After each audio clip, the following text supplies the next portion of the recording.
All right. Shalom, shalom. Shabbat shalom for those who are celebrating today as a Saturday Sabbath.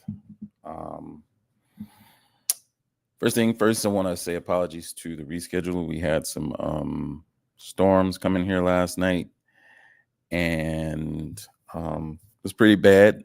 Most High blessed that they passed over my house and almost made me feel like I want to put some blood on the door. But yeah, we're good. Um, just a lot of wind and some hail, but we came through it, and we're here today. And um, Most High bless. So it's been a while since I've been live. Um, and I have a confession. I'm a little bit out of my comfort zone because I normally don't come live until I'm 100% ready and prepared and with slides and all of these things. But I've been putting this off too long, and I'm just going to go off the cuff a little bit here today. So if I seem a little bit disjointed, please excuse it. But I just feel like he's trying to get me out of my comfort zone and to stop me making these excuses. He's imparted a lot of wisdom on me, and I'm talking about the Most High. He's imparted a lot of wisdom on me, and I just want to share it. I don't want to be a leader. I don't want to acquire fame and any of that thing. So speaking of that, we got two people in the chat. Yasharala Princess, Shalom, sis, Keenan, Shalom, Ak. What I wanted to do today is kind of just go over who Israel is. People who know this channel know who Israel is, but hopefully this will go out into the ether. And I just get the feeling that there's a lot of people with this awakening and stuff, that there's a lot of people out here who are kind of on the fence. And I'd be over in the TikTok land a lot, and let me tell you, whew, there is a lot of movement. It's a couple of movements over there that are ablaze. I mean, burning down the streets. When I tell you they're on fire, whew. And those two movements are the indigenous movement and then also the FBA movement. If you don't know those movements, first the indigenous movement, it's called the Patendians over there, and that movement says, and it was started by Dan Calloway. If y'all ain't never heard of him, he came into prominence, if you will, at around, I think, 2017, 2016, somewhere in. And his premise is that Black people are indigenous to this land and not from Africa. As off as that seems, that is gaining a lot of steam.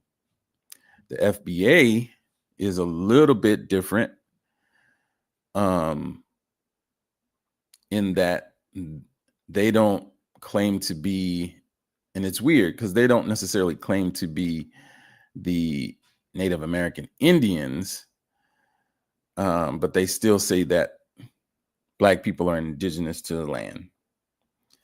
And so, yeah, it's some weird things. And then also to, if you've been listening to this movement at all, you know about One West and all the mess that they've calling, from doctrine to that their holy trinity of Blacks, Hispanics, and Native Americans.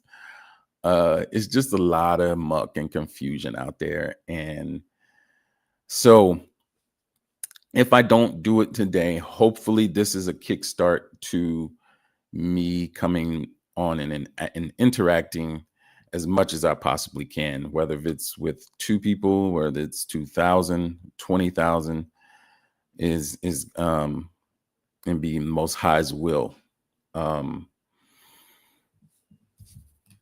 So how I run this show is basically like I said, I have some presentations, some videos to go over, um, and we'll show those, and I'll give you um, my information on that. But basically, for this particular show, I kind of want to go through, obviously, the Bible and the scriptures, showing you who Israel is, what they look like, and what they would be to this day. And then you want to go over the historical part, and then anthropological, archaeological, and then genetic. So to kind of summarize each. So obviously with the biblical part, we've heard them all. We've heard Deuteronomy 28. We've heard the pros, we've heard the rebukes and all of that. So we'll try to go over that a little bit. I don't want to beat that to death because we've gone over that plenty of times. But some other things, other scriptures that can kind of give you evidence and clues, if you will, of who the people of the book and what they look like. Then from a historical part, a lot of evidence is from that from the 1500s up through the 16, 17, 18, and 1900s. Oh man, it seems weird to say the 1900s. I've been being born in the 1900s. I've spent more time in the 1900s than I have the 2000s. But that's about to change here in I guess in the next 2 years. Wow, that's crazy. But historical records, historical books, maps, those types of things that not only show you or tell you who the original Israelites were before slavery, they can show you where they were. And again, these are things that I've kind of went over before, but I feel like if there are certain lies that have been told, you hear every day, you get up and hear every day, it's like a jingle. And Blacks, Hispanics, or Native Americans, it's like parroted. They parroted 100%. So maybe it's time for us who had this understanding, and what is called in this movement is Negroes only, is we should start hammering it every day, because we almost seem like we off in bug outs, because we say that if a nation is a nation, then it's not this big homogenous nation with all kinds and types of people. So yeah, maybe it's time for, and shout out to these other channels that I use, Prophecy 101, Benai Israel. You can find him on TikTok. Well, not TikTok, but YouTube. He has some real good documentaries, presentations. The other group that's in South Carolina, that they're escaping my name, Rebirth.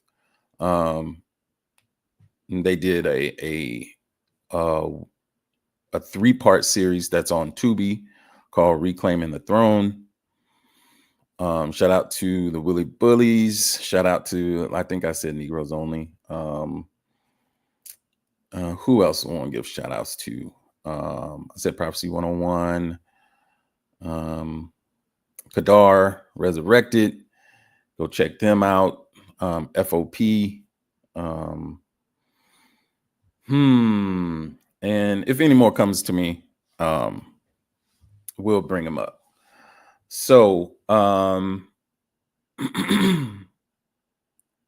Yasharala says, I never go to TikTok. They're boring because it's not free speech. Kane. The reason why, I don't know. I think it's more of a habit with me right now. I don't know if I'm hooked on that scrolling, the dopamine that you get when you're scrolling. I don't know. I know I need to get off of there too much because it makes my blood boil, and um it's just a lot of foolishness on there. But I'm drawn to it because I don't know. I feel like I'm obligated to comment on some things, and this is how you know when people are tripping is because I'll rebuke something that they say or rebut it, and one, I'll either get ignored amidst the other thousands of replies that they do, or or the usual one, which cracks me up, or you need to study more. And it's like, wait, I just destroyed your position and you're telling me I need to study more? And it looks like you need to be the one who study more if you can't rebut what I just rebutted. So it's crazy. So yeah, historical, anthropological, again, that's the study of cultures and ethnicities and people groups, tribes, and all of those things. And we'll show some evidence that on a continent right now, there are several different organizations. I mean, not organizations, I'm sorry, tribes that are in Africa that not only claim just by word of mouth, they can show you culturally, they can show you um, um, genealogically that they descend from the 12 tribes of Israel, the 10 tribes. And you even have now in Israel, not that we need their validation or anything, but the halakhic council of the I got to choose my words carefully because I'm used to being on TikTok. I don't know, YouTube might give you a lot more leeway without giving you a strike.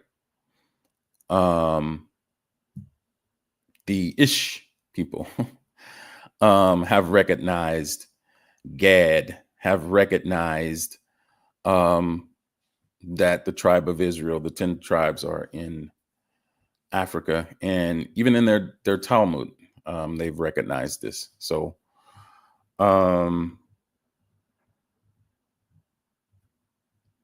no. Prophecy 101 is that's a YouTube channel.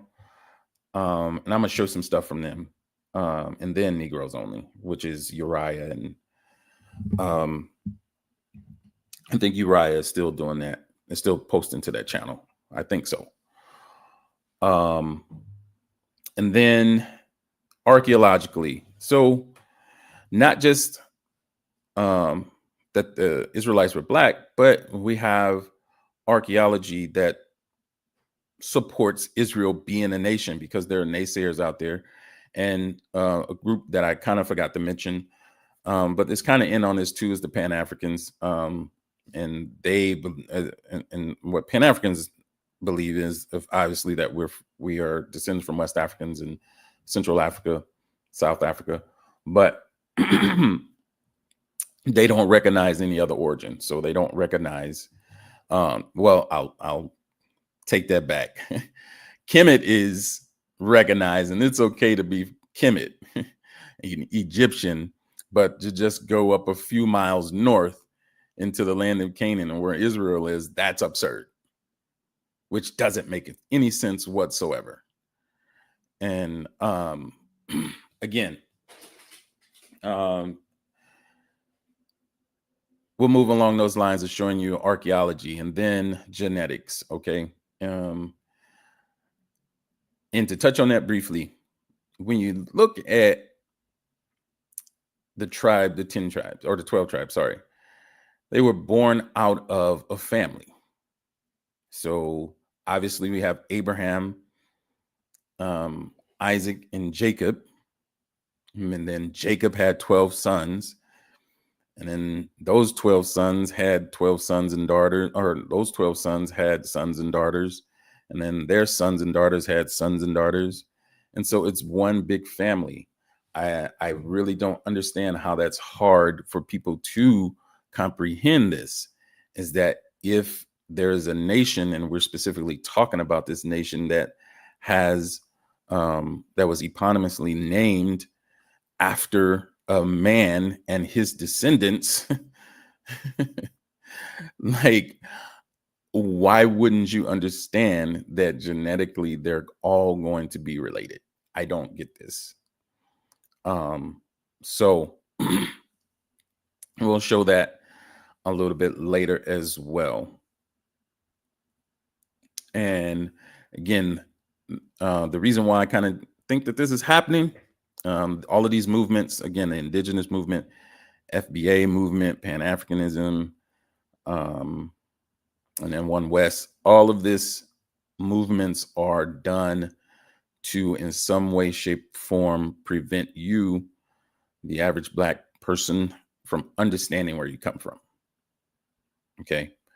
And I'll say most of us, because I don't want to generalize or deal in absolutes like that, because you'll lose the message if someone comes back and say, I can prove I ain't from, and it's like, well, dude, we're just talking in a general sense. We're not saying, I'm not a gatekeeper for everybody in the diaspora, right? It's not my goal, or nor is it my plot in life to prove that every person who has melanated skin is the same. That's not my plight.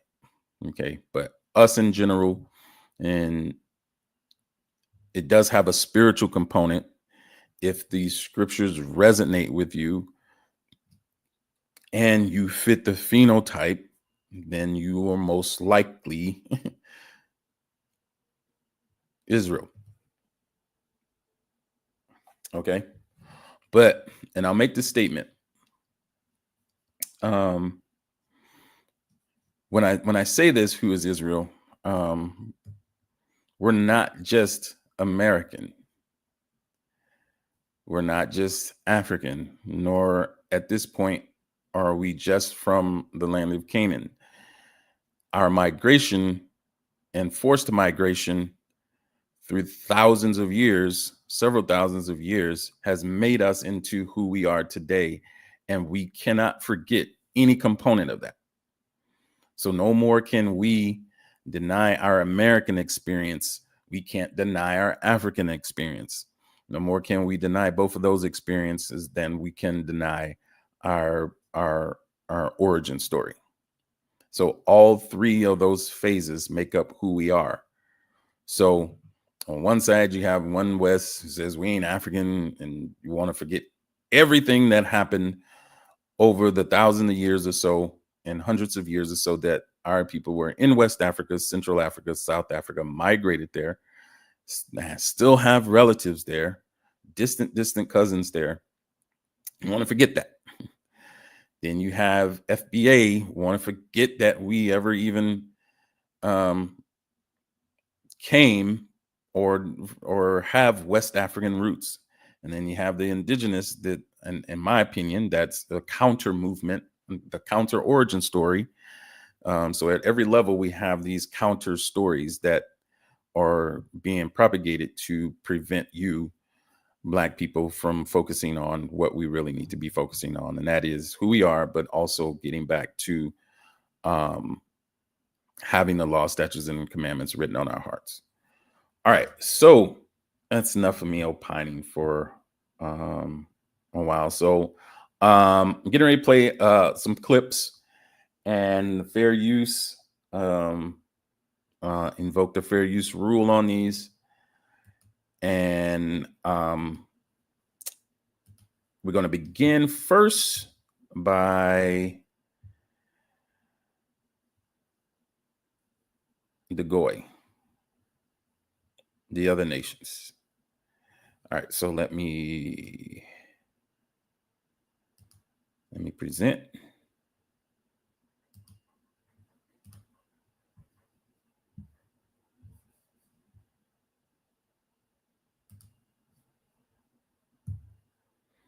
And you two guys, if y'all can't see it or hear it, just let me know in the chat and I'll check. Some things. First of all, is that the Jews who were brought in Israel, most of them are white. Not most of them, almost all of them are white. including me. I was brought in Israel from a country which is called Bulgaria. It's a European country. And I can tell you that in every European country, there are Jews, and there is so-called organization, Jewish Agency, which is trying to take those Jews to Israel. If you track this organization, you can find out that this is not an Israeli organization. This is an American organization. Jewish Agency is an American organization which has the exclusive right to decide who is Jewish and who is not on this planet, and who to be taken to Israel and who's not. Now, if you do research, you will find out that in Africa, in Black Africa, they're looking for Jews only in Ethiopia. They bring Jews only from Ethiopia. And I can tell you by knowing a lot of people, Ethiopian Jews here in Israel, that they're treated very badly, very badly. And many of them commit suicide because they cannot take it. So they come from some place, Ethiopia, don't have much there, but they live decent life.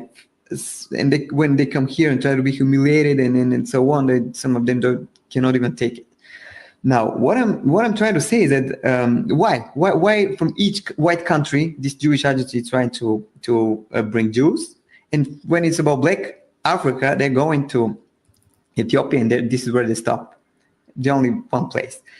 Now, because of the same thing, they're trying to do the white supremacy here. They try to bring white guys here and to take the supremacy over Arabs, which are the local citizens, and over blacks, which are so far they're only the Ethiopian Jews. Now, what I'm trying also to say is that another question is why America needs Israel. There is no oil like in other Middle Eastern countries. There's nothing they can be attracted to. But why do they do all these things? Why do they invest money, bring white people and so on, when they build their system of white supremacy, just like in America they build in Israel? Why? And I can tell you why. Because the true Jews, according to the Bible, you can check it in the Bible, you can read Job 30 and some other places. They have never been white. They have been people of color. And they have not stopped in Ethiopia. They were in Ethiopia, Sudan, and they have settled in West Africa. From West Africa, they have been taken as slaves to America. Brothers and sisters, blacks of America, it's you. You are the true Hebrews. You are the true Hebrews from the Bible. America gonna do everything, gonna invest as much money as it has, gonna fight as much wars as they can, gonna invite as much weapons as they can just to hide this away from you. Gonna take Israel, gonna bring white people here and to tell you these are the Jews, gonna kill you, gonna kill Arabs, gonna mistreat white people like this guy just to tell you this lie. That you are nobody and we are the Jews with all the history and so on. It has been deleted, your history. You don't know who you are. Don't forget about it. This is why America has been taking your history away, never to find out that it's all about you. I'm telling you this, please. I don't ask you to come to Israel and to start a revolution. I'm just asking you to start thinking this way, to believe me a little bit, because I'm living in Israel and I'm part of this injustice. I really believe that people like me and you, we can bring the justice back. Thank you.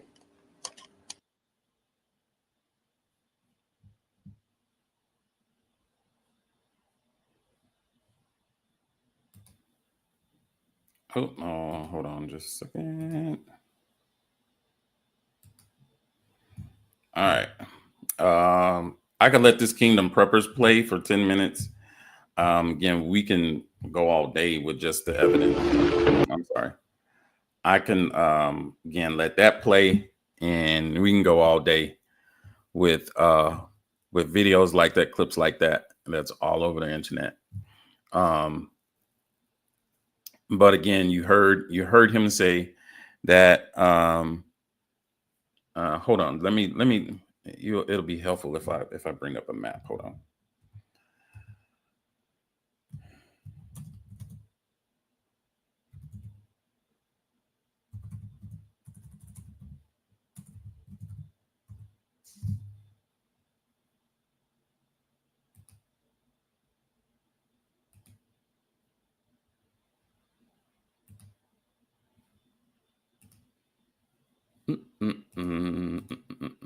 Told you I'm going off the cuff a little bit here, so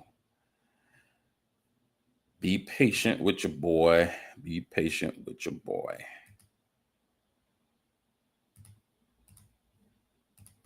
All right. Which one is it? I think it's Amazon. Okay. All right. So, oops. Can y'all even see that? Okay, there we go. So we have the land of Israel right here. And by the way, this little land here is on the continental plate of Africa. Why they told you that this is the Middle East and no longer Africa is, again, Psalms 83. The nations are confederate, right? They told you that this is the Middle East, which is not a continent at all. This is not Asia. It has been given as Asia because if you say that this is African, that term is synonymous with you.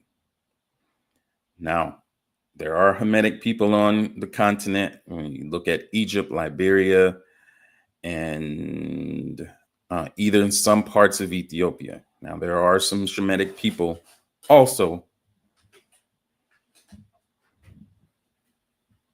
in these lands. Okay. But for the most part, they are of a Negroid type, and they want to disconnect this land from any kind of Negroid type. If you really want to be exact, they are Shemitic types, which is anthropologists have determined or have stated all the way up until the 1900s, mid 1900s. That's when everything changed. Up until that point, if you were to say that Shemitic word or Shemitic type, it was describing extremely melanated people with broad noses and curly hair, the tight curl hair, not the curly, the big curls that you can see. Is sometimes if some of these Arab people grow out there and the hair gets curly because it's long. No. We're talking about the tight 4C curled hair. And over in Iraq and Iran and even in Saudi Arabia, you can still see the Bedouins that are there, or they look somewhat like you. Okay, so then they migrated and came down out of Egypt, and I'm getting a little bit into anthropology, but I just feel like we have to broach this while we just said it. And then coming into the Sudan, Ethiopia right here. Now, once they got to Ethiopia, this part of Africa at one point in time was called Abyssinia. And then they were a heavily what you would call a Christian kingdom, but not European Christian. It's a difference. And maybe do a video on that someday. And then as they left Ethiopia, they came down into Kenya. You'll see that the Kikuyu in Kenya say that they are. And then there's a map. I'll show you that right around here, the DRC. At one point in time was called the land of the Jews. And then as we continue to go west,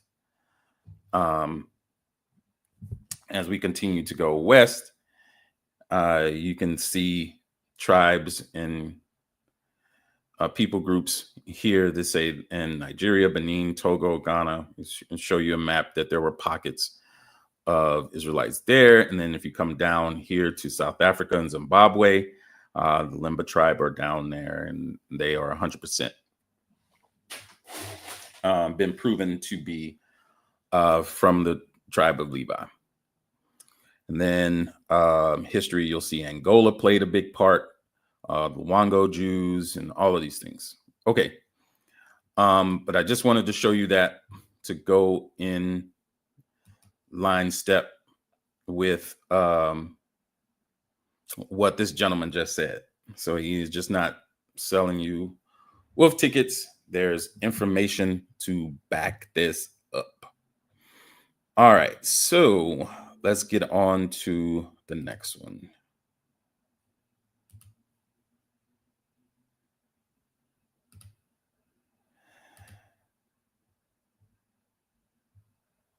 And each one of these kind of give you a little bit of what I was talking about, a little bit of the aspects, the five. We always hear in church the fivefold ministries, and I don't really know them by heart, but here's the fivefold things that people must meet in order for you to validate, in order for them to be validated as being the people of the book. And that is, again, biblical, historical, archaeological, anthropological, and then also genetics. And here's a little bit of history that we're going to see. And this kind of gets into history and archaeology a little bit, because these things were found. Archaeology is finding, stuff, without the technical term of it, is finding stuff in dig sites and other kind of sites that that were once kind of lost or buried. And then this is the channel that I was shouting out before, Prophecy 101. Kendall Shoulders, I think that's his name, who runs. He has a lot of these iconography. And if you ever wanted to see it, I've posted some of them on the YouTube, on the TikTok channel, but he has a great big collection of these. So again, fair use. The use is fair.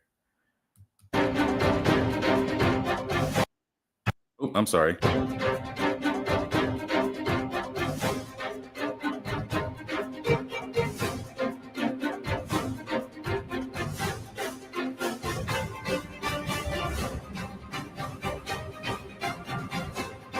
I'm gonna play this over because it's kind of going through and kind of fast.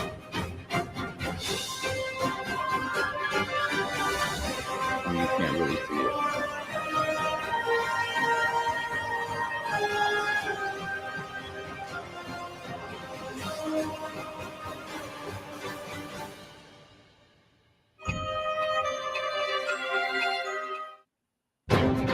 it. Okay. This first one is from 1700 Albania. That's Europe. It's the most Europe part of Europe, actually. It's Eastern Europe. I can't really see it. What if I click here? Oh no, that's not it. All right, I have to check and make sure y'all can see that.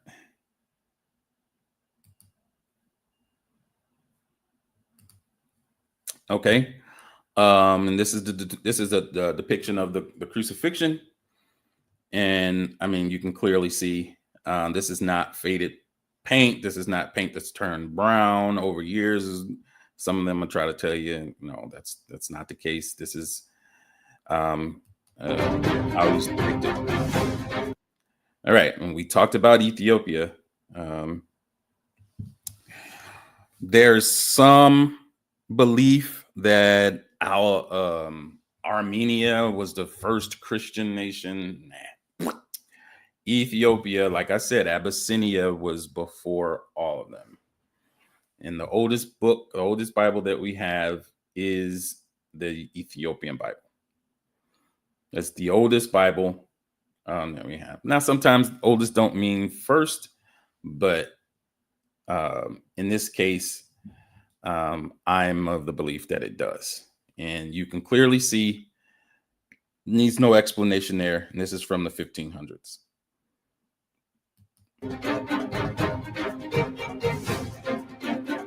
Okay, 1700s Russian icon. It's kind of like the first and the ones we've seen so far.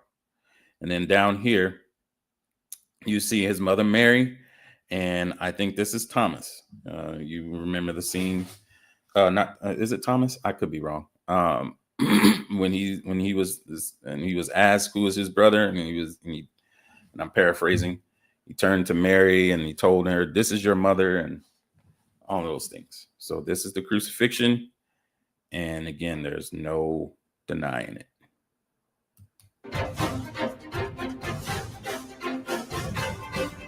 $1600 Russian, $1600 Greek. Russia, and then this is Greek again. To get in a little bit with Greek, there is some belief that the Hellenized Jews, and again, I'm touch on this briefly. I just feel like I have to give context here. There are a lot of Greek statues from early BC that are of the Negroid type. A lot. And it's my belief that those were the Hellenized Jews, and that they were depicting themselves. But that's for another time. Oh, crap. I'm sorry.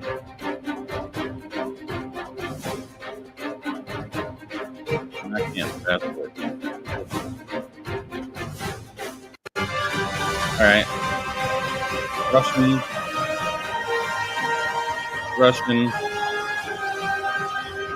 again.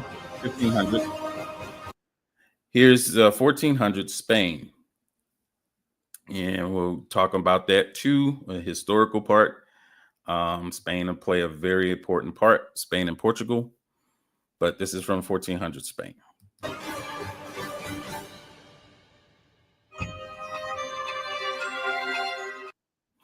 All right, so there you go. Support the brother.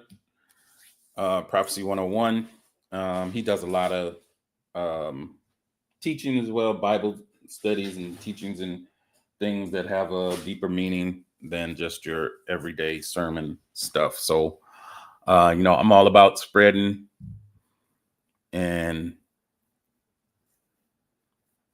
people's knowledge. They do a really good job, and I ain't afraid to prop them up, because if that's what they're supposed to do, and they're walking in their own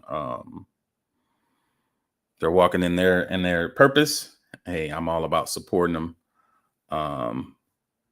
And just a disclaimer, we don't always, no two channel or ministries are always going to believe the same thing. We're going to have some minor differences, and this is one of them where I don't really know if there's anything I disagree with them. I'm just telling you that, and to just tell you that I don't their views aren't necessarily my views. Not all their views are. I share all of their views. So any channel that I share, I'm sharing it because the point that they make is a valid one, but that doesn't mean that I share everything that they share, or I see things that might, but sometimes there are going to be differences. Okay, so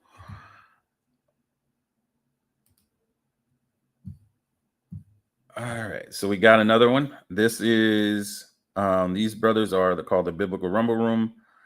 I believe at one point in time they were OT onlys. I'm not sure if they are anymore, but and we definitely know that I'm not in agreement with them on that.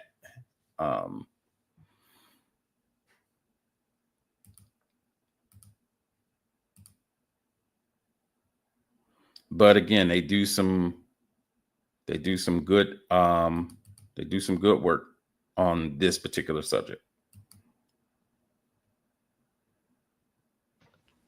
Shalom, everyone. Shalom.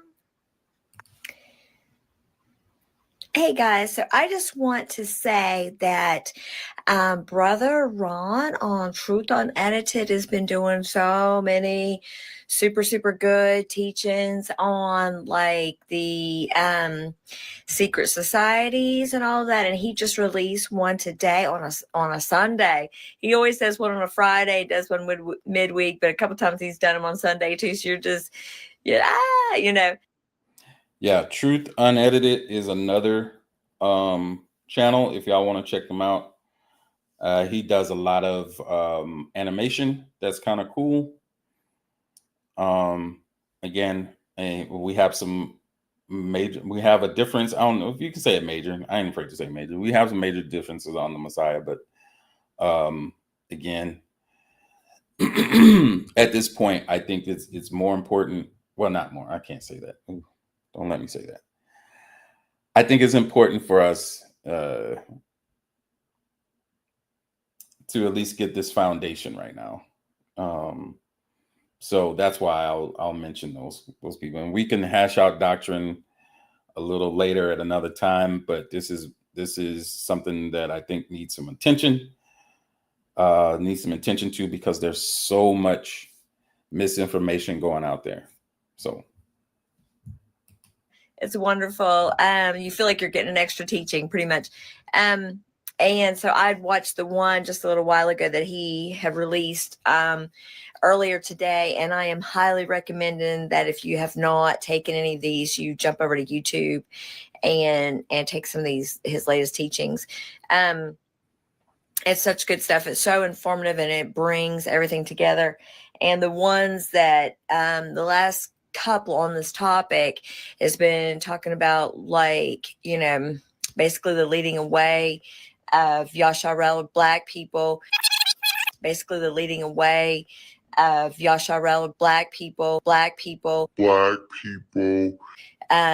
just tracing the roots back and how the unraveling and how secret societies began to be, how they began to be infiltrated by that. And it's interesting to know. I'm gonna show a few of these. Most of us grew up with this image here. You saying you're a Jew? That's right. But you don't come from Judah. That's right. And you know that the real Jews are black. That's right. That's right. So how does that make sense for your people? If the real Jews are black, how can you be a Jew? That's right. And you know that the real Jews are black. That's right. Jews are black. That's right. Jews are black. That's right. That's right. So how does that make sense for your people? If the real Jews are black, how can you be a Jew?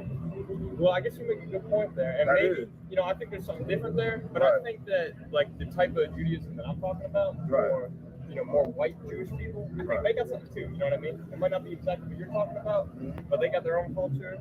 They got their own life. It's called a stolen culture. Let me get Revelation 2:9 real quick. Hillary, Middleton, Rodham, lesson is good in the lyrics. I got him. There's celebrities on The Apprentice. Oh, I got fired like crap. How do I say this? You're absolutely right, sir. I have a secret for you.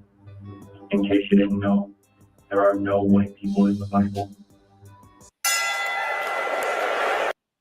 The reason why that one is important, I don't know if you know that guy, but he's a very ultra progressive, super progressive, quote unquote Christian. Like he believe, like I'm not gonna give you his name, but for him to make that's a revelation in and of itself.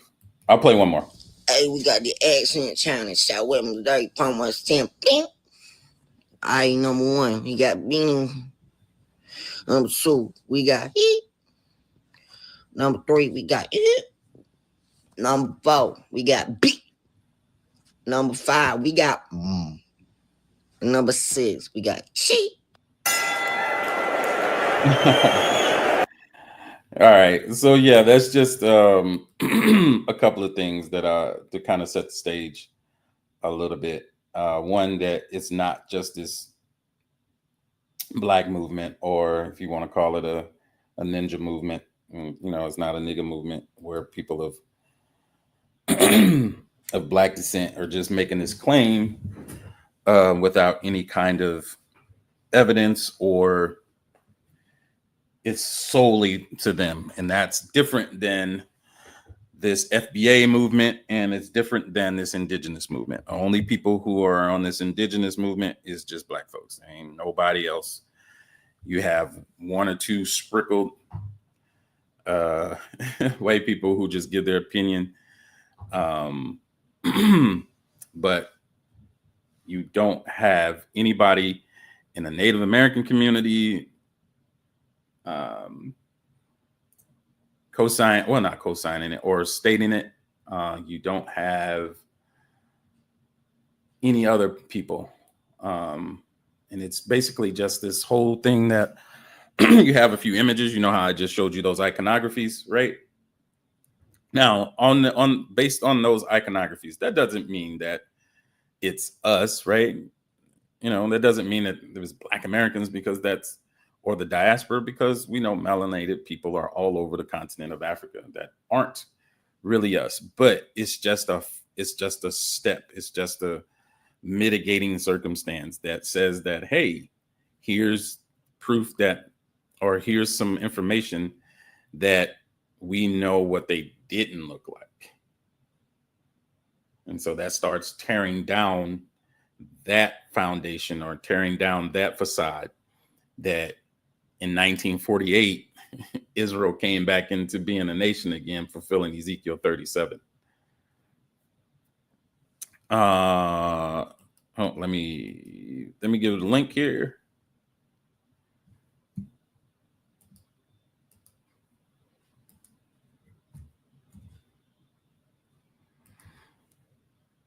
All right, there's a link in the chat.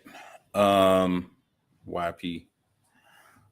So again, that doesn't mean that it's us per se, but that's one of those, again, it's a piece, that's a brick that we can use to start building our foundation, because we know that 1948 was not the fulfillment of Ezekiel 37. Was not at all. Okay, so that means that Israel is not who you think Israel is. It's not Israel. I mean, that's not a hate speech. And I let me give this disclaimer too. I don't preach hate.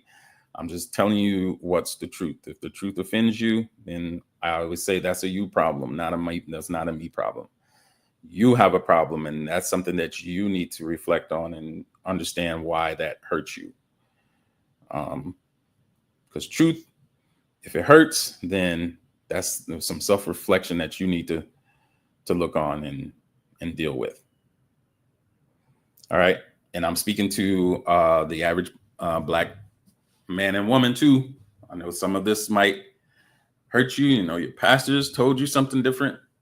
You've had these apologetics, these apologists. They're out here on, again, these social media. They tell you something different. But again, I'm not just coming from this from Deuteronomy 28.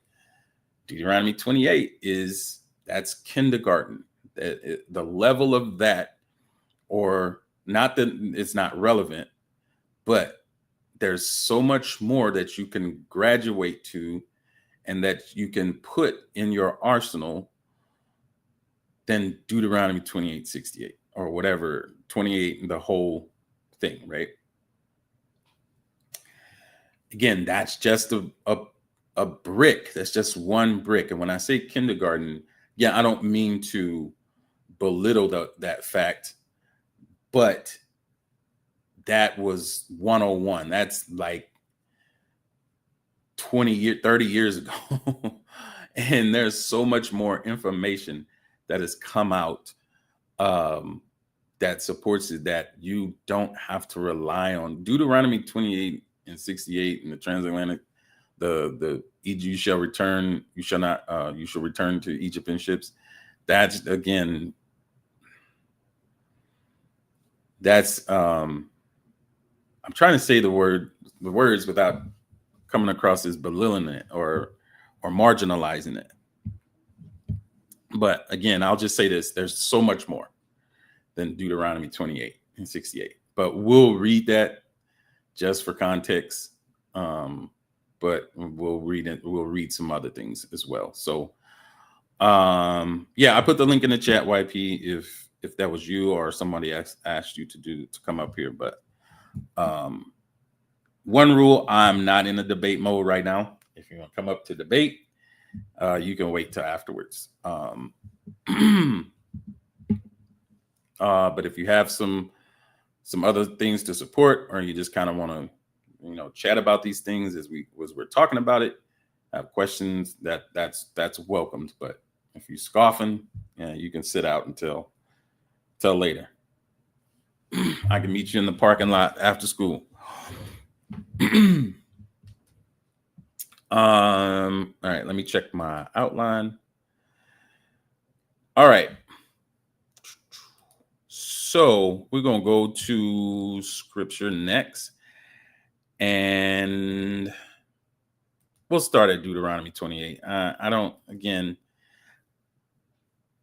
It has been such an integral part of this movement, but it's just, we're so past it now. But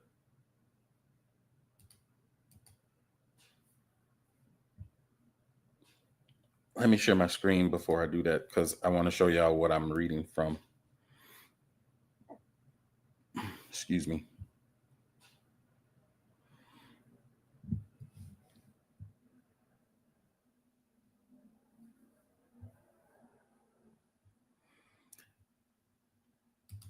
Yeah, again, this is a scoff.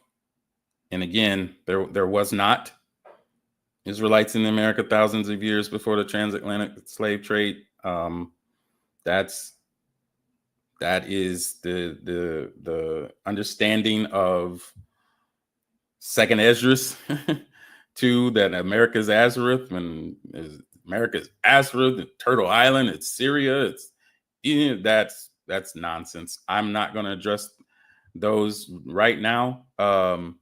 Elijah Israelites, I'm not going to address that right now. But I'm since you put it in there, I'll just mention it now, and then again, I'm not going to mention it until afterwards. If that was you, don't click the link and come on. Now, I'm not going to let you up because I want to get through this.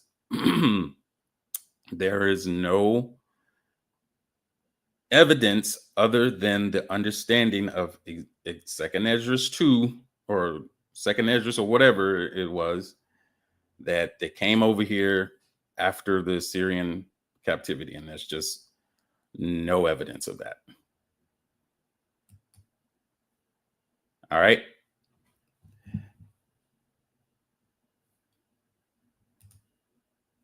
So we're going to share my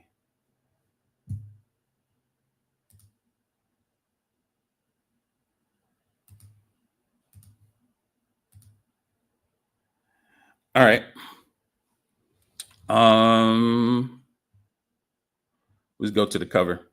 Okay. So this is just one of the Aramaic translations that I use. This is what I read, right? Okay. If I'm gonna be honest and be transparent, I know Israel's real big on the King James, but in King James, the Old Testament was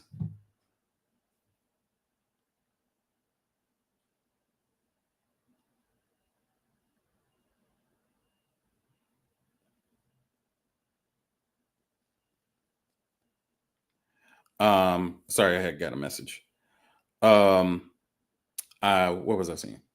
Oh, I think King James was or the King James, the Old Testament King James was translated from the Masoretic text. And so in your Old Testament, you have basically the Masoretic text, and then you have the Septuagint, but the forgotten one is the Aramaic Peshitta. And so I'm not going to get too much into translations. It's not the video, but the Septuagint has some differences than the Masoretic text in certain places, and then so much so that a lot of scholars think that the New Testament writers and Yehoshua and his disciples were reading the Septuagint, which is absolute foolishness. They would not have been reading Greek texts in the synagogue. Okay, they would have been reading something that was either in Aramaic or Hebrew. And some of the areas where they say that, oh, here's evidence that the New Testament writers and the apostles were referencing the Septuagint because this says this in the Septuagint and it doesn't say it in the Masoretic text. Well, those same places, it says the same thing as the Septuagint in the Aramaic Peshitta, but the Aramaic Peshitta, Tanakh is what they call it, is older than the Septuagint. Okay, so they would have been reading this in my estimation. Okay, so we'll go to Deuteronomy 28. And I'm not going to read the whole chapter. It's it's over 60 to 70, I think 69 verses or something like that.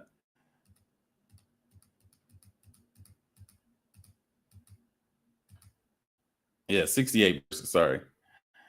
But this chapter, and we focus a lot on the curses, but there are the blessings, which are just basically the reverse of the curse, or the curses are a reverse of the blessings. I'll say it that way because the blessings come first. So the blessings are, if you and I'll just read one. And if ye shall hearken diligently to the voice of Yahweh your Elohim, to observe and to do all his commandments, which I command you this day, Yahweh your Elohim will set you on high above all the nations of earth. Now, why is that important?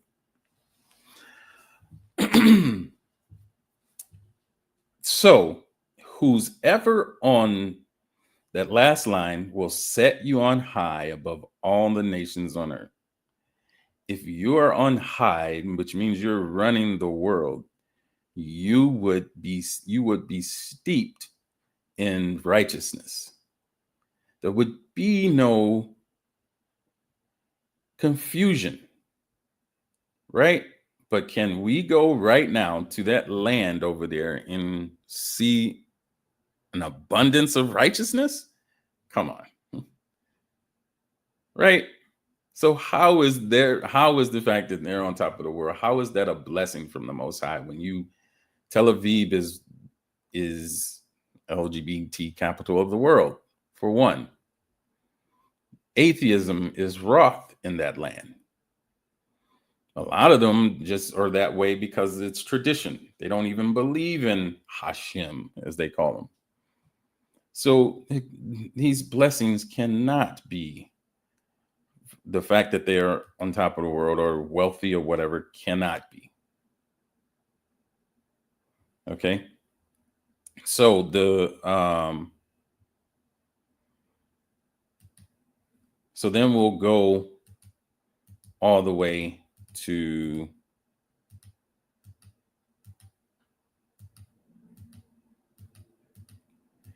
the infamous one. And Yahweh shall bring you back into Egypt with ships by the way thereof ye said to you, you shall see it no more again, and there ye shall be sold to your enemies as bondmen and bondwomen. But there shall be no one to buy you. To buy you is redeemed. And if you understand,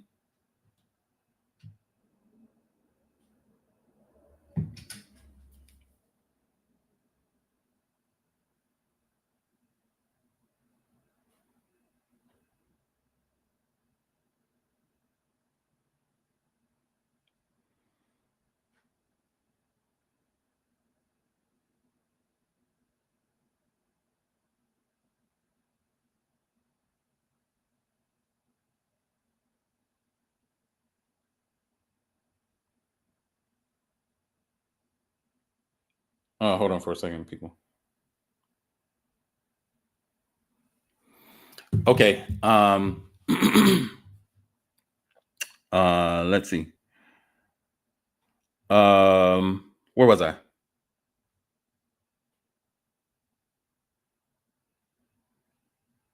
Oh yeah. When it says no one to buy you, a lot of people say, well, see, this couldn't be talking about the transatlantic slave trade because because see, it says that no one was going to buy you. But if you think about it, you will be sold. And it says they will try to sell you, and it just says you shall be sold to your enemies and to your bond as bondmen and bondwomen. So it's not talking about that nobody's going to buy you, because it's already said the first part of that sentence is that you shall be sold. When you are sold, that means someone has bought you.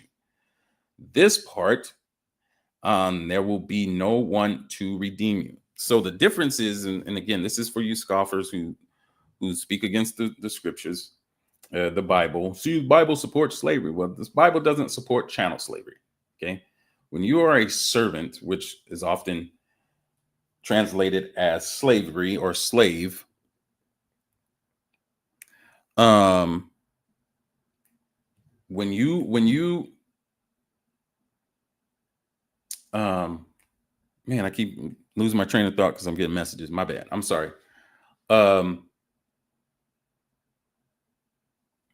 sorry. Yeah, the law is that if you have a servant, they are supposed to be treated humanely. There's laws against beating them, and there's laws against setting them free. We have Jubilee years, and all of these things. And a kinsman, a near kinsman, can come and redeem you. They can come and pay for your debt. And so that then would release you from your servanthood and stop you from being a slave. So what this is saying is that no one, your near kinsman, is not going to come and save you from your slavery, because it is a direct result from you not obeying the Most High. Okay. So another one where I want to go to is Judges 16 and 13. If you're not familiar with this is Samson. Samson was a judge, and in this particular chapter is Delilah. She's still trying to get him. And we'll start at 12 just to give context. So Delilah took new chains and bound him with them and said to him, "The Philistines have come upon you, Samson." And the men were lying in wait in the inner chamber, and he broke them from off his arms like a thread. And Delilah said to Samson, "Behold, you have deceived me and told me lies. Tell me with what you might be bound." And he said to her, "If ye weave the 7 locks of my head into a web." And she wove into the weaver's web and said, "The Philistines have come upon you, Samson." And he broke from his sleep and pulled away both the weaver's loom and the weave. Okay, so do we really need a visual of what 7 locks might be? Or is that a common understanding that there's one hair type that can be locked into 7 locks? If Yasharala Princess, what are those called? Are those called where the big locks?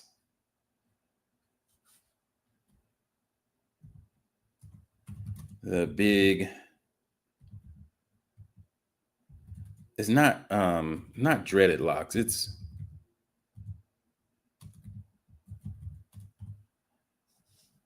what is that called? That's why I wish you was up here on the stage.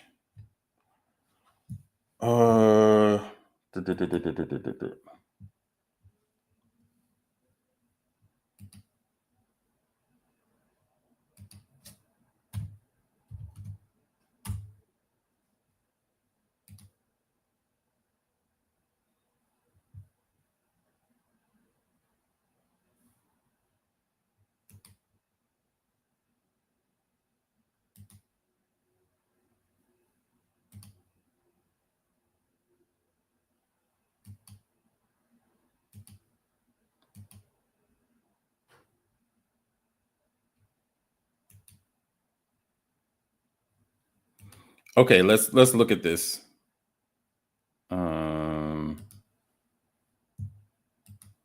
Stop sharing and go to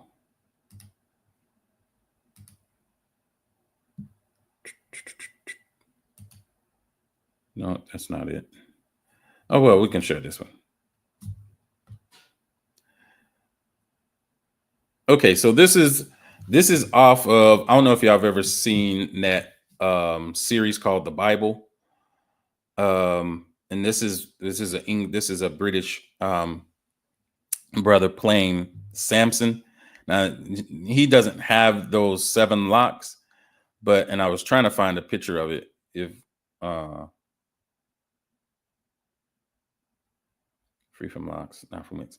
Yeah. But imagine all of this just 7 or locked, all of this hair locked into 7 locks. Now, I'm not telling you that again, that only black people can get locks, but shalom, sis. You're on mute if you're talking.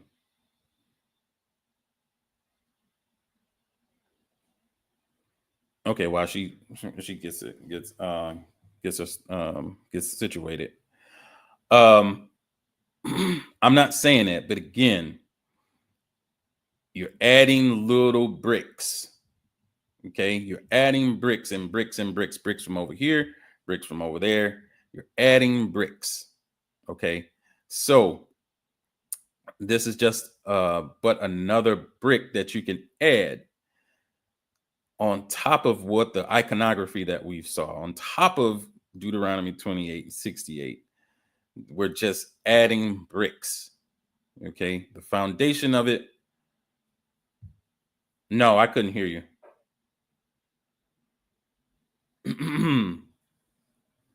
The foundation of it. I mean, we're building the I don't want to say temple, but we're building the case. Okay, so what apologists try to do is they try to separate and attack each point individually, like Deuteronomy 28:68. See, that last sentence says no one man will buy you. See, this has happened in 03 BC, and this happened then.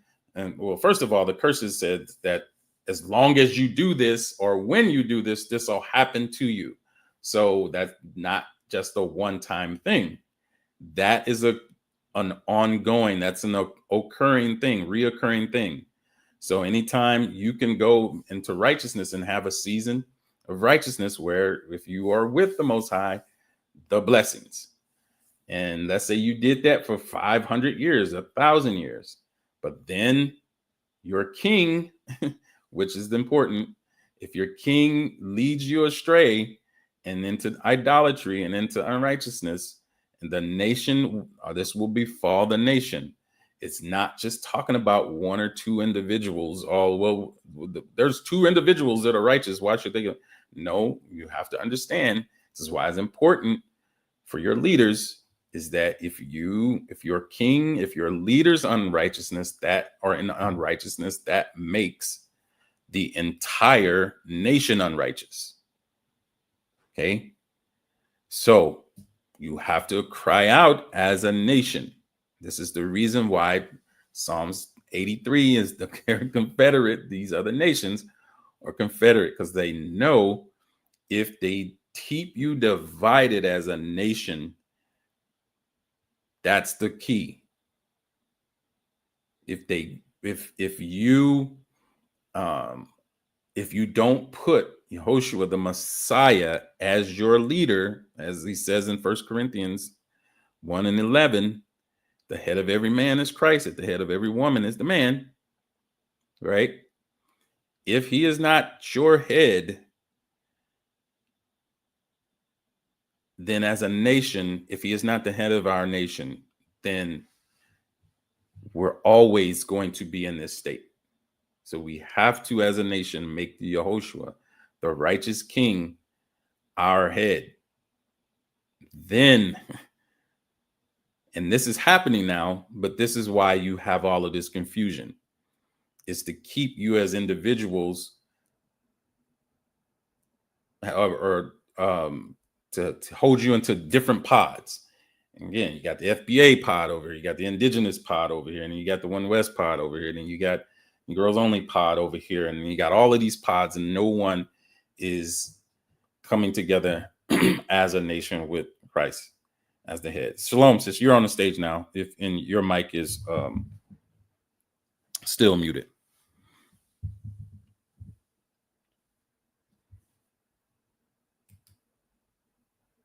Oh, she dropped again. Uh-oh. Yeah, you dropped again, YP, if you're still out there.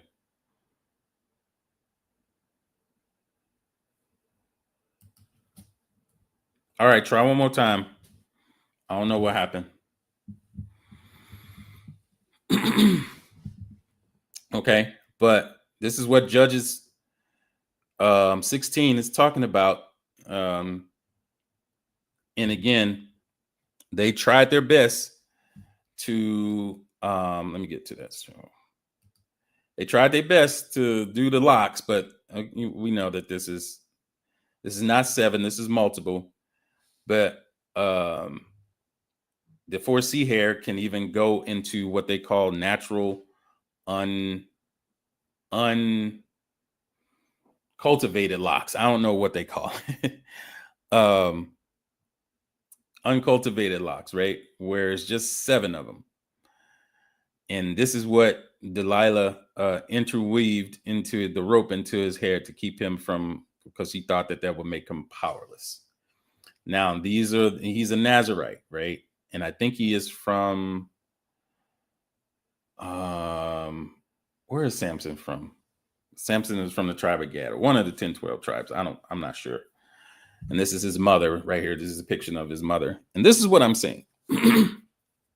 So at one point in time, right, whoever this person's progenitor is his father, was brother to Judah, was brother to Simeon, was brother to Gad, was brother to Reuben, and were all sons of Isaac and Jacob, and then who was the son.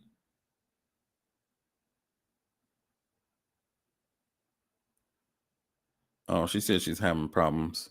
Oh, yeah, I don't know how to help you on that one. He said look up Shabuzi. Let me do that. Is it working now? Oh, you got that. I ain't gonna give away your. You got that.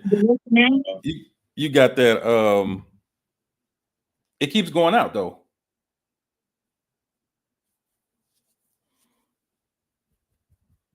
You got that Wi-Fi going on there. I ain't gonna give away your location though. Hello, is this thing on? It's on now. Okay, I can hear you.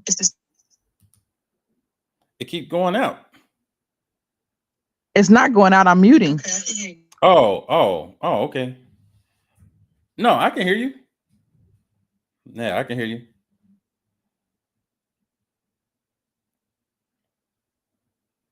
Okay. Kenan said try Shabuzi. Let me try Shabuzi. I know who that is.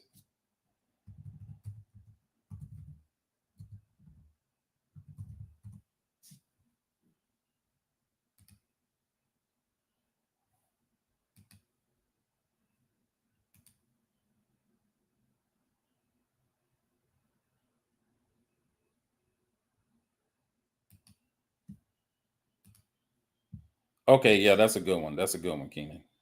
Right on. Oh, and I think Elijah Israelites left. Look, I'm unapologetic, right? I don't go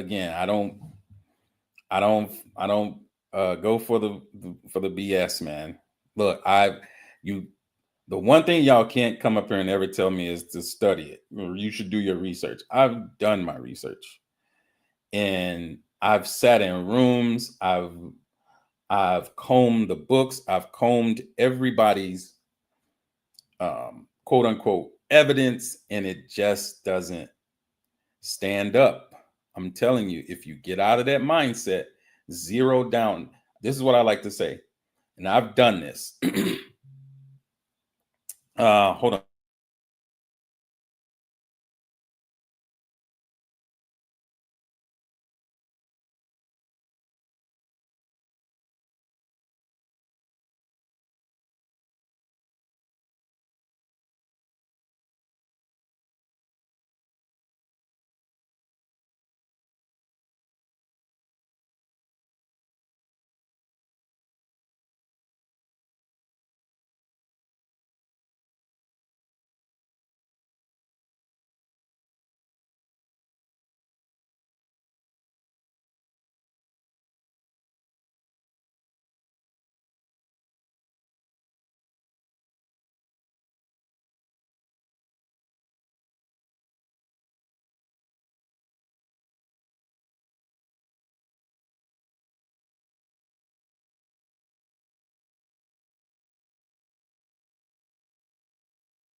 All right, sorry about that, people. I got a phone call that I could not disregard. Okay, so where was I? Oh yeah, Shabuzi. So we're gonna stop screen. Why do you keep dropping? I think it's your archaic internet. But you're on the stage now.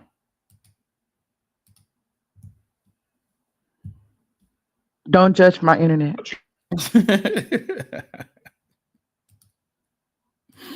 I always got to give you crap. Okay. Yeah, this is a better. I don't know how many he has on his head, but these are the locks I was talking about. YP. What are these locks called? Those are wicks. So there's a different wicks are created for the most part. I don't think that Samson had created locks like this. I think he had free form locks. Free form locks. That's what I was looking for. Yeah, so that's put that what in. I was looking for.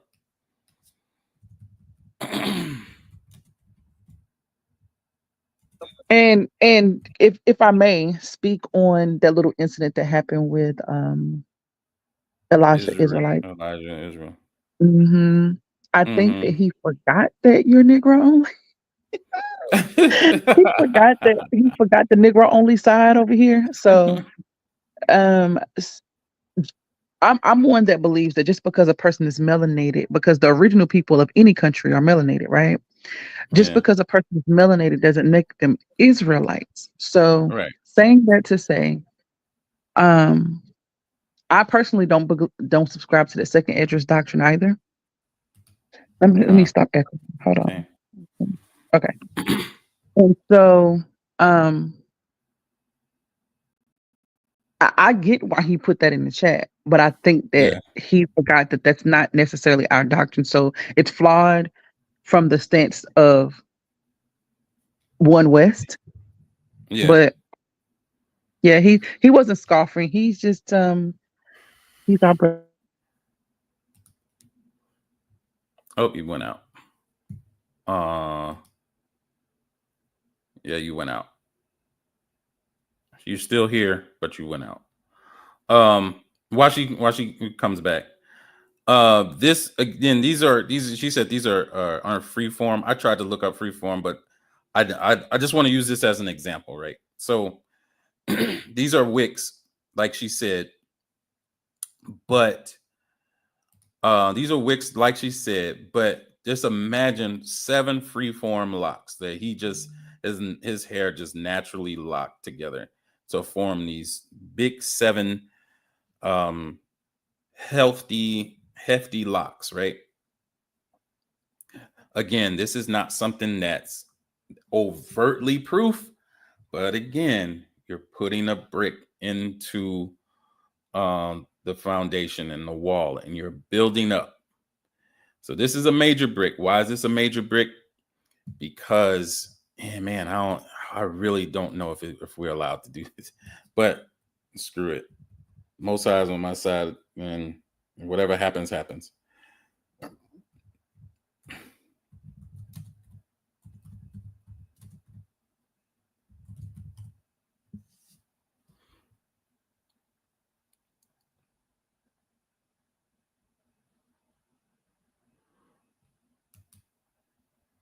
All right, so I'm gonna open this up into another and stop. And so let's go to this one.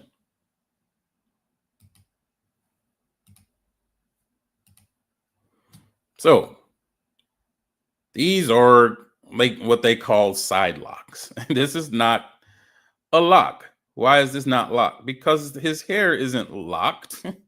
They cut his hair like this, right? They cut his hair like this, and you'll see nowhere in archaeology will you ever see the Israelites' hair looking like this. Ever.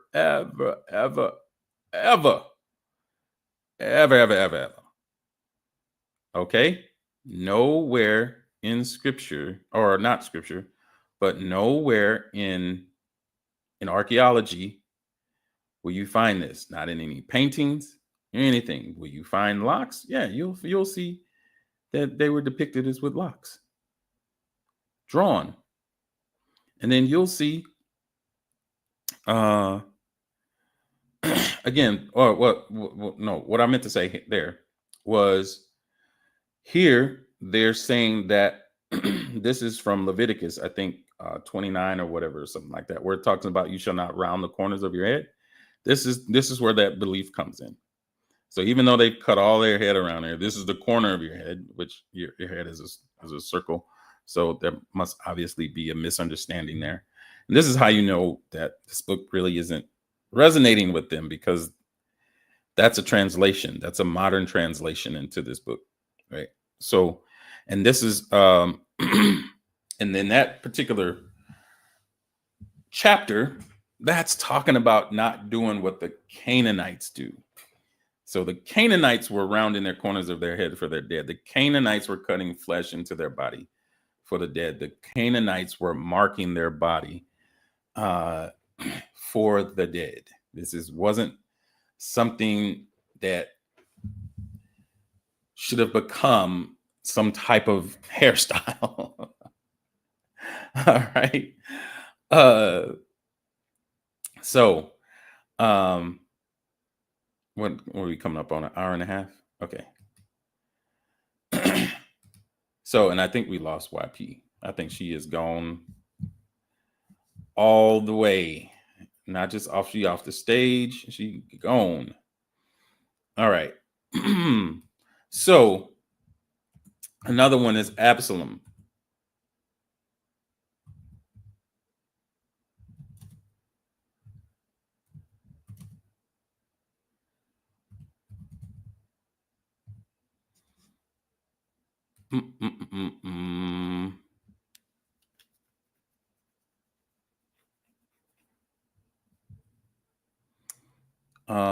Let's see. That's 2 Samuel 2 and 20 and 2 and 14. All right, so let me go back to sharing the Bible.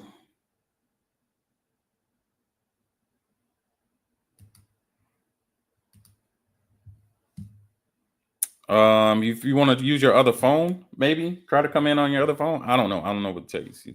I hate that it keeps kicking you out.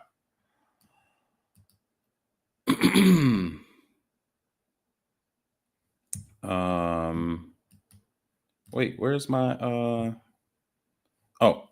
my Kindle?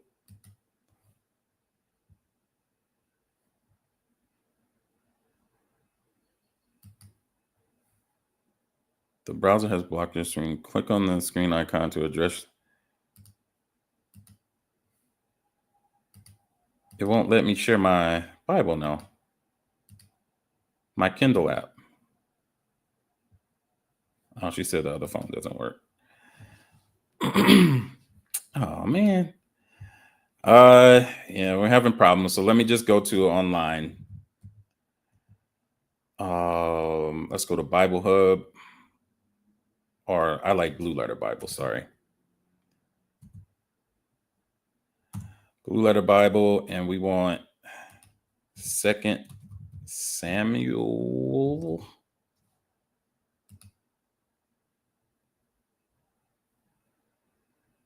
What did I say, y'all? 2 Samuel.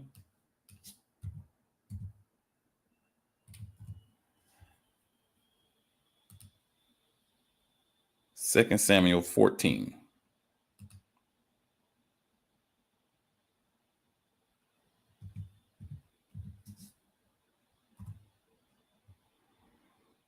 And 16, I think.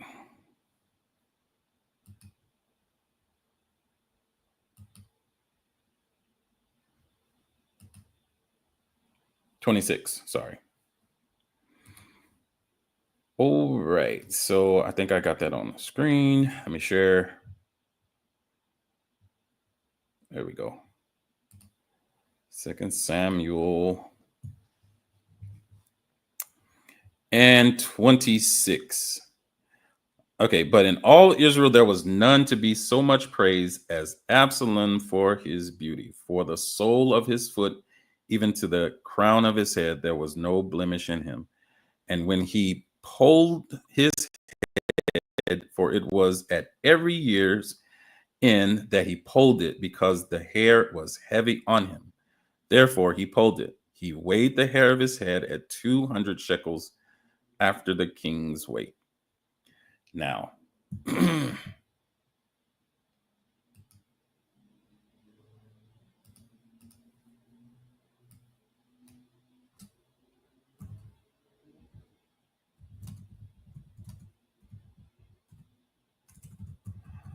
whose hair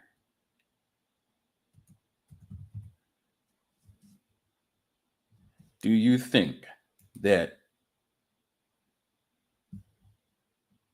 would get so heavy? And let me see, open this image. Oh, all right, open in a different tab. There we go. Now I showed you, right, how they say that an Israelite man was supposed to have his hair, right, with the side curls on it.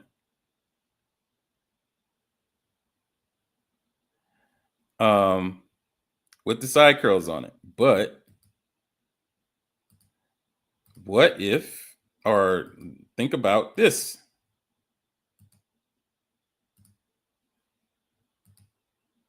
Now, this is a woman's hair. Oh, no, that ain't a black woman. Is that a black woman? Yeah, she might have some Negro in there, but that's not the one I wanted to see. I wanted to show you something. Like I said, we're not the only ones that can do locks, but again, it's looking at who you know ain't. Super long locks. Yeah, this is a good one.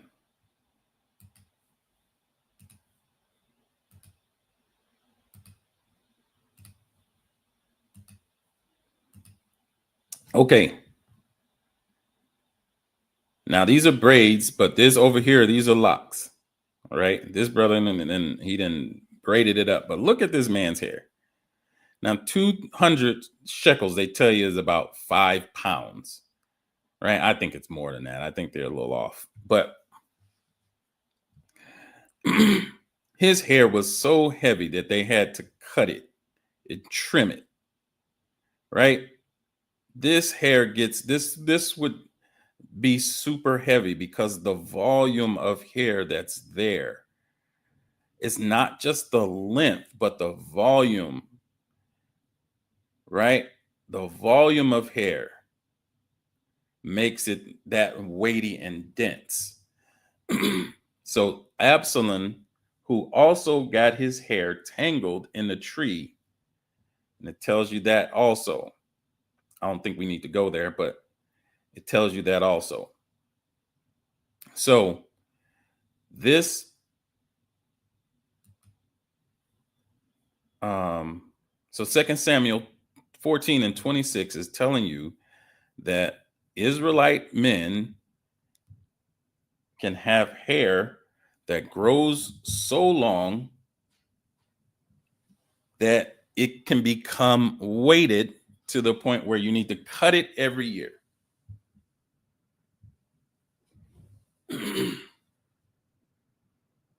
So, do we need to go back to the other picture where they got side curls and it's not even locks? No, we don't need to do that. Y'all get the point, right? So, what's another one? Good one. And we're going to have a part 2 to this because it's 11 o'clock. I thought I would have all this stuff done by 2 hours, but I ain't even got into the archaeology and the anthropology, history. I ain't even got into the history yet. I mean, goodness gracious. We just talking Bible right now. So there'll have to be a part 2 to this. And I can't do the 5 hour like we do on the other channels. I can't, I don't have time to do it today.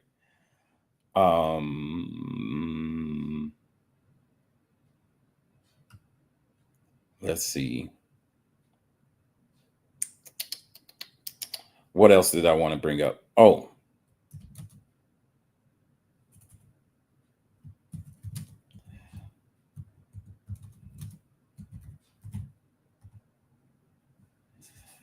all right. So if y'all want to go to Lamentations.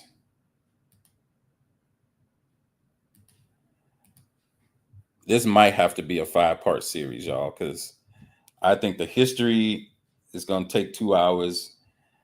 Anthropology might take 2 hours. I don't know, but it's going to be longer than, if we put them together, they're going to be super long. Because I didn't even get to this one thing about anthropology, and I'm going to do that next before we close out. Let's share this. And we want to go to Lamentations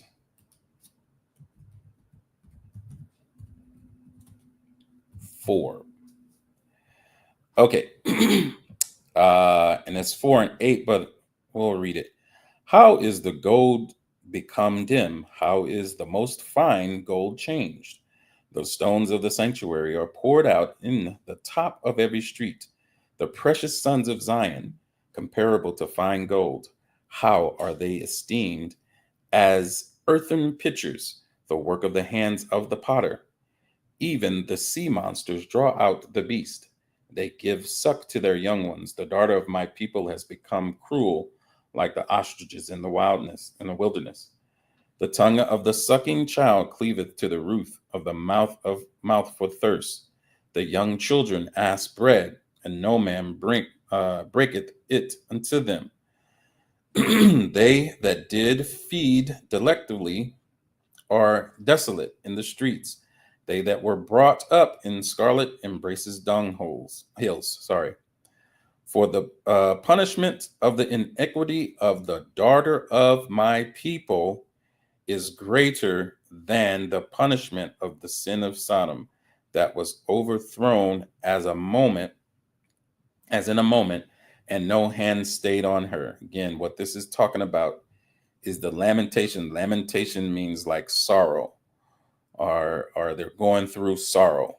And this is talking about when it says the daughter of my people, that's talking about the daughter of Zion, or Zion themselves. Her Nazarites, which we're talking about,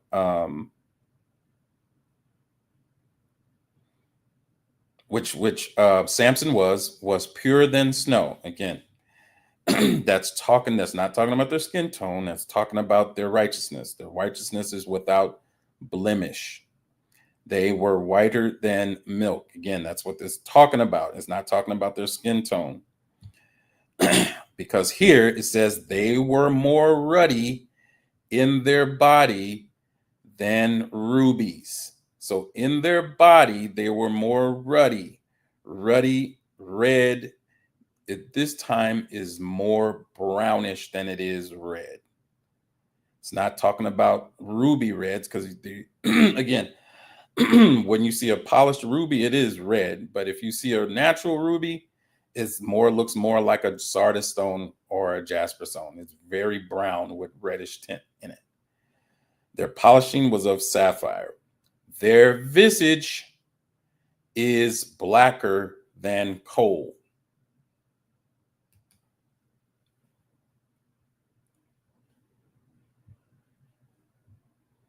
Is blacker than coal, right? Oops, sorry. What is this saying? Visage is face. Okay. Their faces are blacker than coal. Now, their skin cleaveth to their bones. What is happening? In famine, and I'm not going to bring up pictures to show y'all that.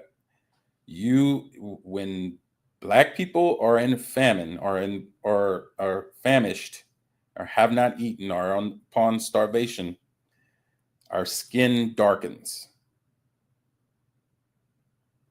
So they are blacker than normal. Now they have become blacker than coal. Okay. When nations who have less melanin, when they starve, they become pale. Right? When they're sick, they become pale when they're sick. When we're sick, we become darker.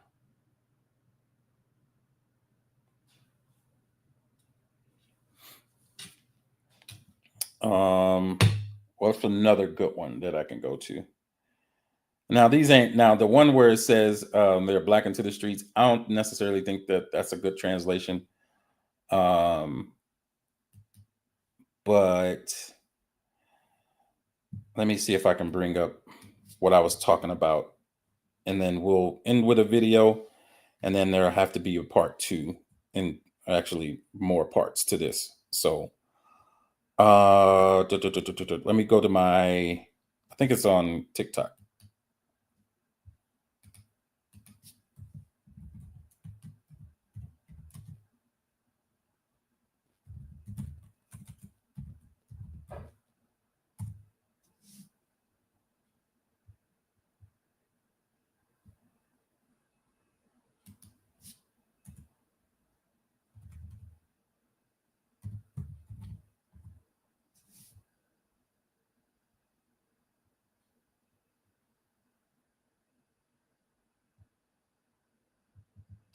Yeah, there we go.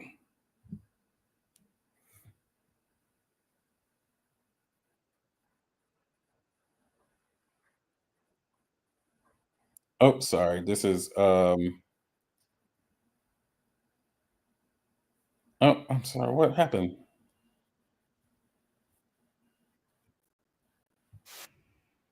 Oh, what is all of this stuff? I don't want this stuff. Um,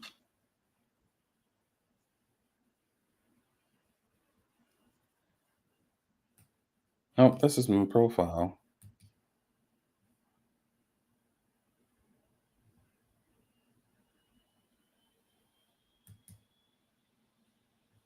And let me stop sharing because there's stuff coming up on here, and I don't like. I ain't endorsing this stuff coming up on this feed.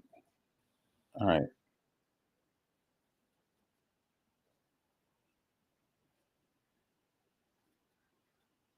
let me find how I can get to my, because this is on my personal TikTok page, and I got all kind of foolishness coming up through my Zion 360 app. Oh, okay, there we go. All right. Okay, so let's share this screen.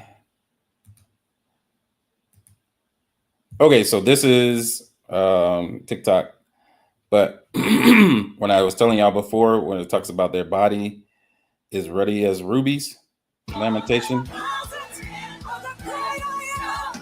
I can turn the channel off. This is a jasper stone. This is a sardine stone, and this is from Revelation. Oops. This is from Revelation 4, 2 and 3. Behold, a throne was set in heaven, and one sat on the throne, and he that sat was to look upon like a jasper and sardine stone. Now we know all the other ones. His feet were like brass, and one people use that a lot. And his hair was like wool and all this other stuff. But here's one that you may not have heard. And again, if you want to go follow me on follow the channel on TikTok, this Zion 360 app. You have to put the app in there, otherwise you'll get highlight reels of Zion Williams doing 360 dunks, and I'm sorry, I can't help it, but that's just what the algorithms think that you want when you put Zion 360 in it. But again, to look upon him, this is jasper stone and this is sardine stone. Again, this is brown, but you can see a lot of red and ruby and a lot of ruddiness in that. And this is what King David was described as in the Geneva Bible before the King James Bible, where it describes that ruddy David. King James describes him as being ruddy, but in the Geneva Bible describes him as being brown. So that ruddy is brown, right?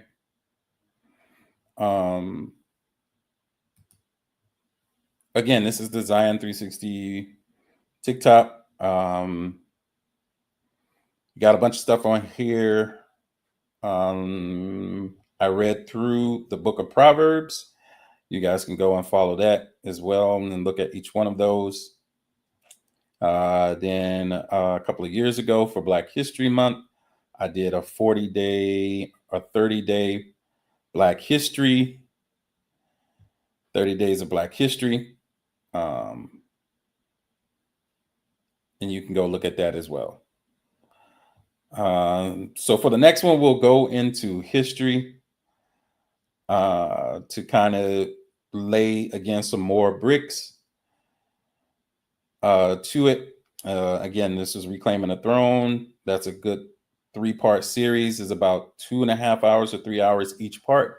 So you're looking at it roughly about 9 hours, 10 hours worth of content and information. I highly suggest you guys go look at it. Again, that's on Tubi. That's done by Rebirth. That's some of my art. Shameless plug. What else? Again, maps, we'll bring that up next time. Here's some archaeology that we'll bring up next time and go over. And then here in history, in these historical books, these books were written in the 1600s, 1700s. They all make references to the people living in West Africa and identify them as the children of Abraham, and particularly the Israelites. And there's more iconography. This is a good one about King David. I told you that he was ruddy. Here in a 1411, so over 600 years ago, in a European church. In a European church, I pause it, but the play button is right in the middle of it. And this is in the Hall of Giants in Italy. Now, does this man look like what you saw with the side locks or the side curls, or does he look more like what you saw before? And what happened? I don't know. I don't went all the way back. All right. So yeah, go check that out. Check out the TikTok channel. And again, I'm trying to be obedient and not wait until I have everything perfect to post. So hopefully in the future, we'll just come on and just let the spirit flow, and we're going to get through what we need to get through. Before I go, this is called the Bristol Psalter. There's a lot of imagery in there. And this is when I said, can you see Israelites depicted with locks? Yes. There's a couple of them here where the boy David, and we'll go over that too, is shown to be depicted with locks. Looks a lot like my son at some times. So you can definitely see yourselves in these old iconographies and old imageries before the middle of the 1800s, when everything changed. All right. So before we get out of here, I wanted to show this one last.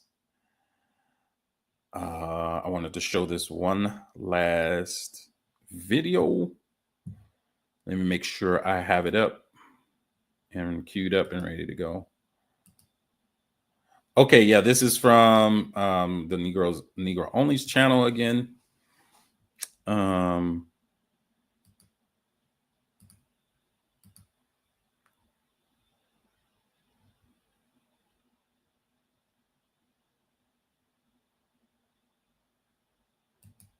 Nope, that's not it. That's not it.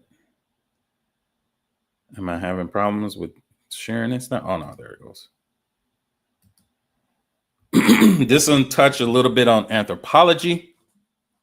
If you have never heard of the anthropologist Tudor Parfit, again, he's not a black man. He's not someone that stands to gain a lot for bringing this information out. But again, you can briefly hear what his words. He has a book called The Black Jews in America and Africa. I think that's the title of it.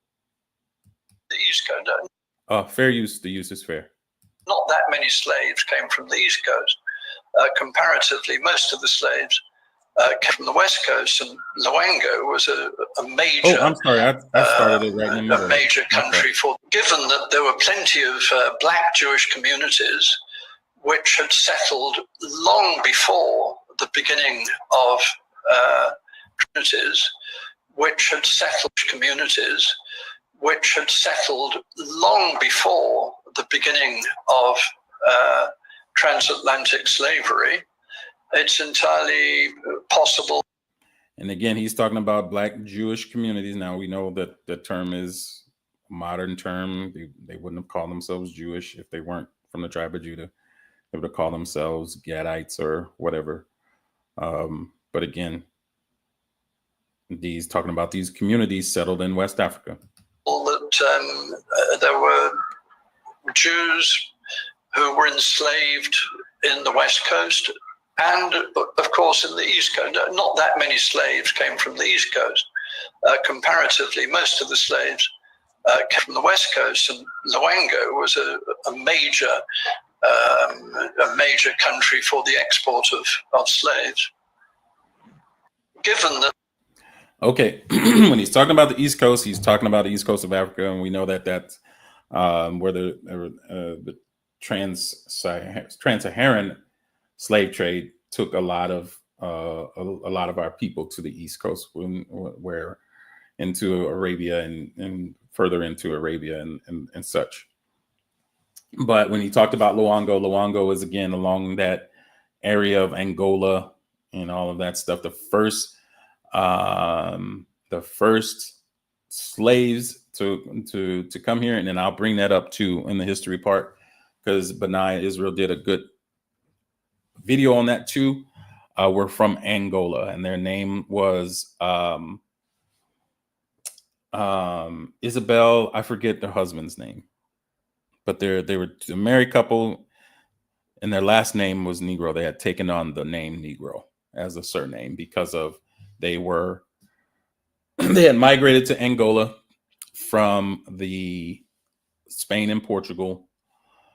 Once the black Jews were exiled out of there because of the Spanish Inquisition, they fled down into Angola.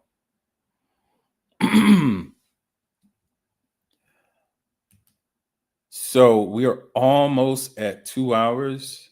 And again, I want to thank everybody for joining me today. This is, again, I've just breached the topic. If this took 2 hours, I mean, I got like 8 hours left. So please join me if you're if you're here today.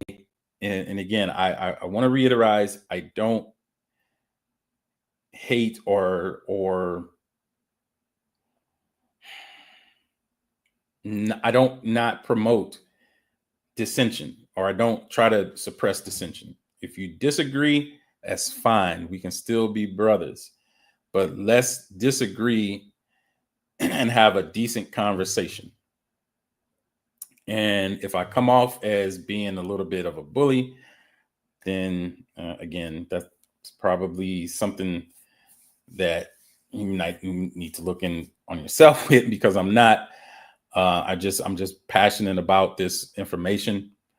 And again, to summarize, the reason why I'm doing this is because I showed you on TikTok. I'm heavy, got a good presence on there, on 1,500 followers. I know that isn't a world beater, but it's something. And I put a lot of time and stuff on there. Hopefully I can start doing that over here on this channel, YouTube, because this platform is more conducive to presenting and having dialogue should we have it, right? And again, I don't like to debate because that's pointless. But if you do have some information and you think that that information is true, whether it's doctrinal information or it's historical information or any of those 5 aspects, whether it's biblical, historical, anthropological, archaeological, and genetics, if you have some information, then I'm happy to look at it. I don't like I said, I don't suppress it. But if it ain't the truth, I'm going to tear it down, or the spirit will tear it down. And I don't never want to be puffed up like I'm doing anything. The spirit is going to tear it down. And we need to come out of these lies and these untruths that have been told so long that they've now become a part of most people in their lexicon. And when we're talking about language, we're talking about belief systems and all of these things. Okay. I understand. Look, I've had my feelings hurt when it comes to this. Hold on. Kiddo, get a snack.